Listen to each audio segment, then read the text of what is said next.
Qaranglar, bitta islomiy savol beraman, ilmingizni sinab ko'rasiz. Xo'pmi?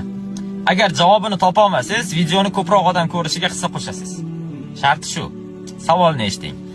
Xo'p, demak, musulmonlarning vafot etgan go'daklari, chaqaloqlari, ular qayoqqa ketadi vafot etgandan keyin? Ular qabrda hisob-kitob qilinmaydi. Ularning gunohi yo'q, chunki hali voyaga yetmay va vafot etgan yosh bolalar va go'daklar. Ular qayoqqa ketishadi va jannatda ota-onalari bilan uchrashadimi, uchrashmaydimi? Mana shu savol. Javobingiz qanday?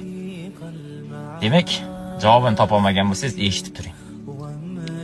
Musulmonlarning vafot etgan go'daklari jannat tog'larida yashaydilar. To ular qiyomat kuni ota-onalari bilan uchrashmagunga qadar Ibrohim alayhissalom va ayollari Sora onamizning qaramog'ida bo'ladilar. Qaranglar, masha Alloh, demak ota-onalari bilan albatta ko'rishadi ular jannatda. Ungacha esa jannatda Ibrohim alayhissalom va Sora onamizning qaramog'ida bo'lishar ekan. Rasululloh sollallohu alayhi vasallam aytadilar, Imom Ahmad va Ibn Bashir tomonidan rivoyat qilingan hadisda.